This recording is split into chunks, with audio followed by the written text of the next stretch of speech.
Bonjour, quelques exemples de limites où l'une des opérations est une composition de fonctions.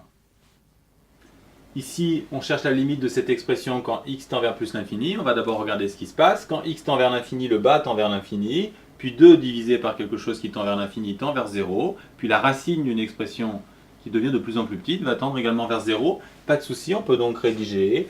Aucune difficulté particulière. On précise bien par quotient, par composition. Et ensuite, on conclut. Je vous rappelle que quand vous utilisez cette rédaction synthétique, il faut montrer que vous maîtrisez l'écriture du symbole limite et préciser également les opérations utilisées. Ici, la nouveauté, c'est la composition.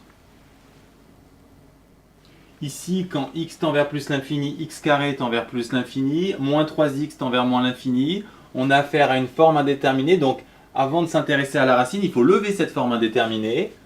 On factorise comme d'habitude par le terme dominant x carré. Quand x tend vers plus l'infini, 3 sur x et 5 sur x carré, les quotients vont tendre vers 0, pas de souci. Donc la parenthèse va tendre vers 1.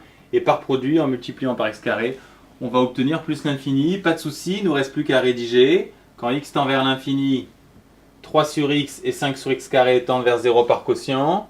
Puis ensuite, la parenthèse va tendre vers 1 par somme. Et si on multiplie par x carré, on vient de le dire, on obtient par produit plus l'infini. Il ne nous reste plus qu'à conclure par composition. Nouvel exemple, ici a-t-on une forme indéterminée. Quand x tend vers plus l'infini, 1 sur x carré va tendre vers 0.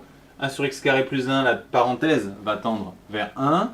Puis le logarithme d'une expression qui tend vers 1 va tendre vers 0. Il n'y a pas de forme indéterminée, on peut donc rédiger.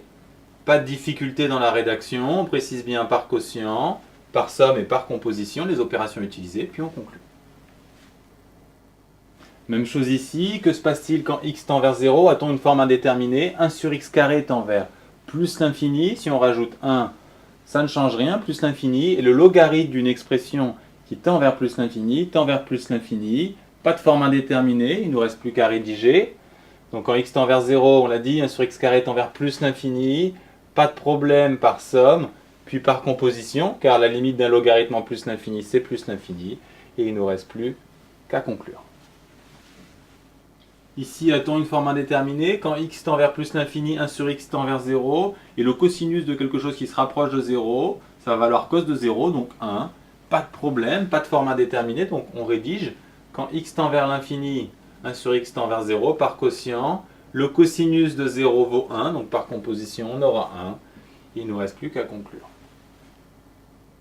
Dernier exemple, a-t-on une forme indéterminée?